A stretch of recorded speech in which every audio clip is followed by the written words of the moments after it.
Je suis Louis II de Bavière, né le 25 août 1845 à Nymphenburg, près de Munich. Mon règne en tant que roi de Bavière a débuté en 1864, à l'âge de 18 ans, après le décès prématuré de mon père, Maximilien II.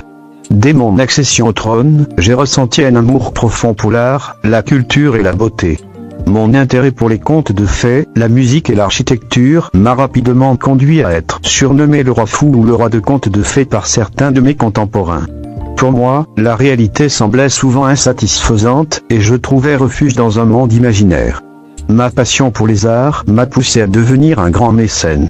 J'ai soutenu des compositeurs célèbres tels que Richard Wagner, dont j'étais un fervent admirateur. J'ai souvent assisté à des représentations de ses opéras et lui ai apporté un soutien financier considérable. Mon admiration pour Wagner était si forte que j'ai même construit le célèbre château de Neuschwanstein, inspiré par ses œuvres et l'esthétique des châteaux médiévaux. Cependant, mes projets grandioses et mon goût pour le faste ont fini par provoquer des tensions avec mon entourage et le gouvernement bavarois. Mon obsession pour la construction de châteaux somptueux, comme celui de Neuschwanstein ou de Herrenchiemsee, a entraîné d'énormes dépenses et a laissé certains se demander si j'étais bien en phase avec les réalités financières du royaume.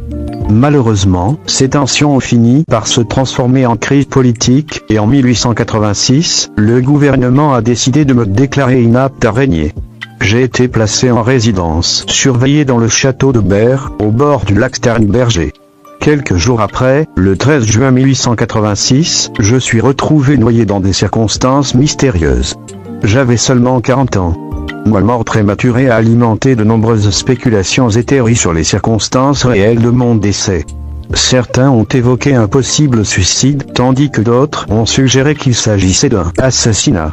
À ce jour, la vérité reste encore sujette à débat et mystère. Bien que ma vie ait été courte, mon héritage perdure à travers mes réalisations architecturales magnifiques et mon soutien indéfectible aux arts. Aujourd'hui, mes châteaux, en particulier le magnifique château de Neuschwanstein, attirent des millions de visiteurs du monde entier, témoignant de mon rêve de conte de fées devenu réalité.